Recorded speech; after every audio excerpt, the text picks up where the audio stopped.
Thank you, Finlay, and thank you everyone else for coming along and participating. New Zealand, in my view, is at an economic crossroads. We've been complacent for too long about rising indebtedness and our sliding economic fortunes. Right now, the future looks ugly.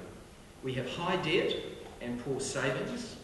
We have a low capital base and the misallocation of capital into the speculative sector at the expense of the productive export economy. We have an entrenched current account deficit with an ever-increasing proportion of our assets owned overseas, and despite that, a rising currency. After 2 decades of present monetary policy, our dollar is one of the most traded in the world. Our exporters struggle with a high and volatile dollar and pay interest rates consistently higher than their overseas competitors face. We have pockets of intergenerational welfare dependency, appalling violence statistics, an incarceration rate, especially among Maori and Pacific men, that we should all be ashamed of. New Zealanders are flooding out of the country at the highest rate since the 1970s. Right now, we need to be proactive. The solutions to our economic woes, as you've heard from everyone else, are complex and intertwined, but in some ways they can be summed up simply. We need to save more, invest in the export sector, and invest more. And Labour has the policy mix to make this a reality, which I welcome the opportunity to outline. Effective government doesn't just happen.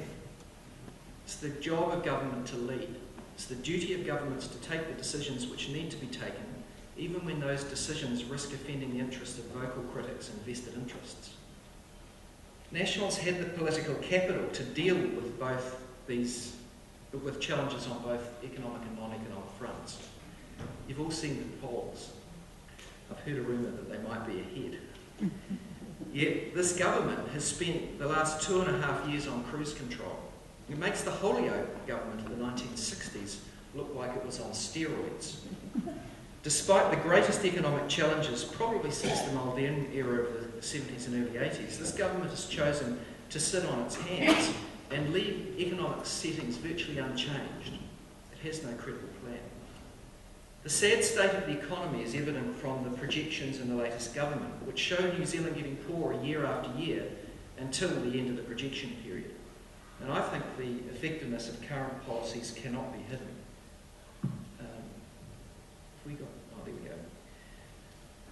In my view, we have to stop this borrow and hope. This graph shows that for decades we've spent more as a nation than we have earned as a country. Yet economic settings for the country have barely moved in response, and it's time to acknowledge that substantial change is needed. Yes, the government deficit totals $16.7 billion this year, and yes, this needs to be reversed. But the larger problem lies in private debt. 86% of our debt is private, and the trend is unmistakably long-term.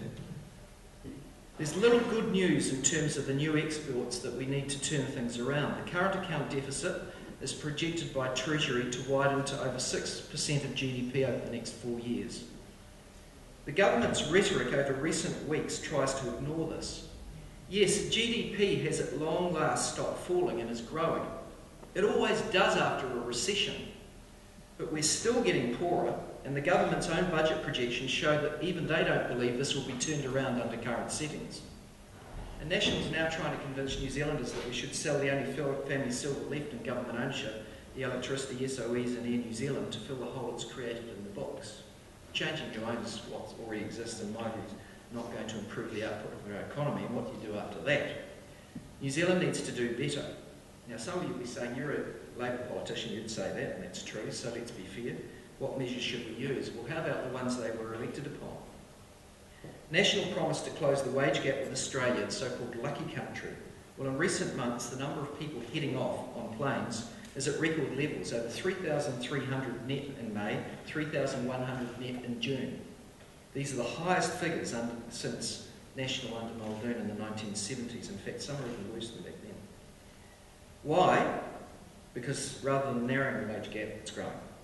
The promised step change in the New Zealand economy has dropped out of National's language. The outlook in the latest budget makes for sober reading. I do agree with Finance Minister Bill English on something, and that is that he correctly identified last year that New Zealand's net indebtedness to the rest of the world is a serious problem, and that's measured in the net investment position. Oops. The latest budget shows our net investment position in the world will be the equivalent of minus 78.6% of GDP by the end of this financial year, and that's after receiving the reinsurance proceeds from Christchurch. This is already high and gets worse, rising to minus 85.3% of GDP by 2015. In other words, if National gets to rule for 6 years using their own projections, New Zealand gets poorer, then poorer, then poorer still. So I think New Zealand needs a government that will do more than talk about rebalancing the economy to ensure more exports and new jobs. Traditional export industries will remain important and Labour will support them, but Labour accepts we need more exports from new and emerging sectors. And I've always liked that graph from Rick Bogan. I think that picture paints 1,000 words. We can't do it on agriculture alone. Our economic policy is slanted towards the interests of New Zealand's export sector. No one says it'll be simple. Nation building never is, and other countries are also at the same time competing to try and increase their exports. But their governments aren't sitting on their hands waiting for nirvana. They're backing their exporters, and we will too. Our proposals are underpinned by detailed costings, and I know the government's tried to knock over some of ours already, but they haven't succeeded because they are robust.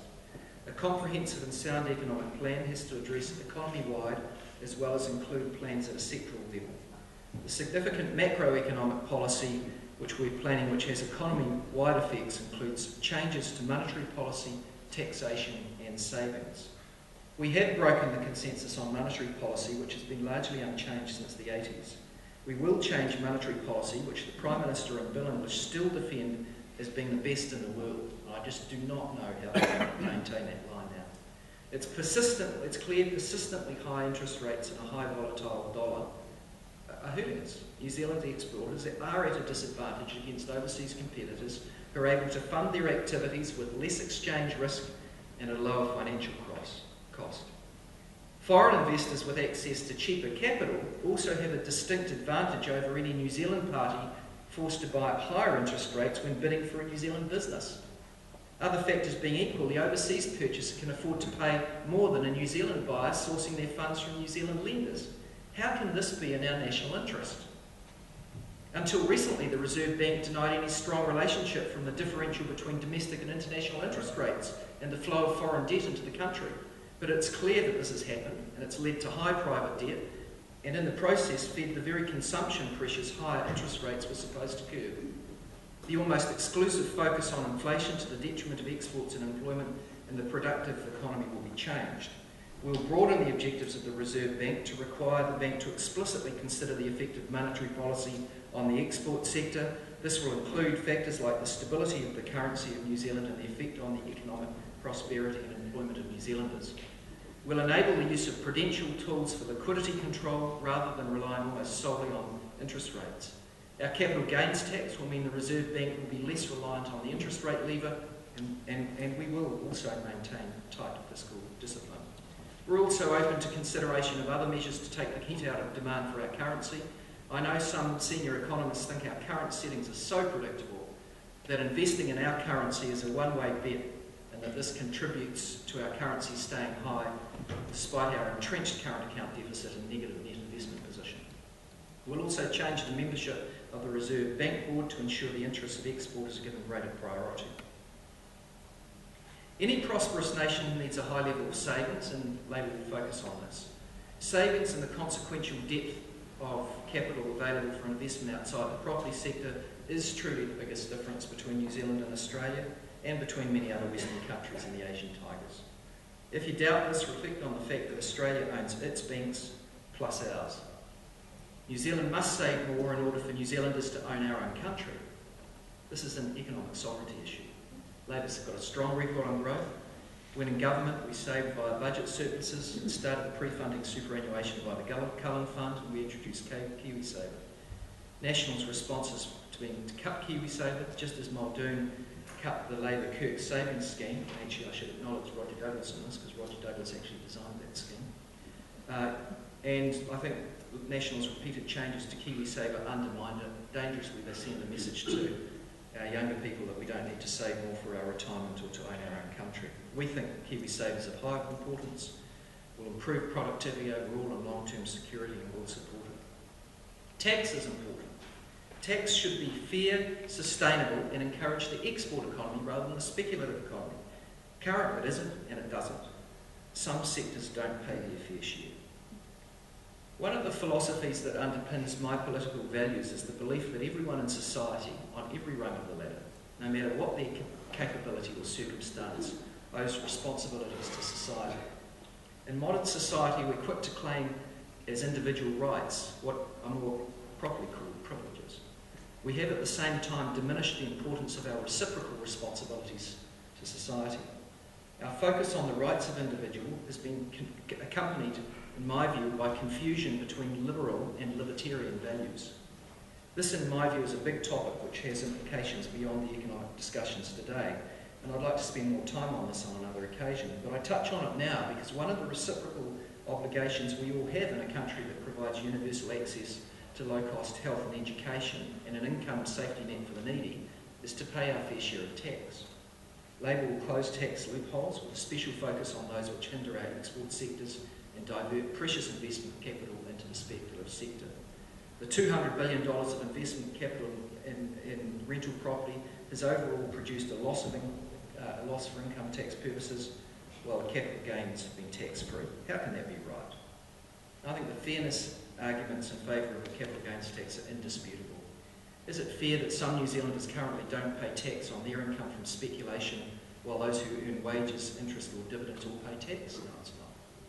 Is it fair that younger generations can't afford to buy a home, while their taxes cross-subsidise the people they rent off?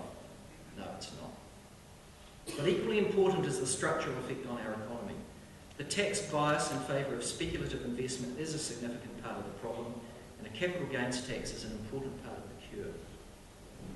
Our proposed tax changes are very substantial. We've also announced the ring-fencing of losses from property investment.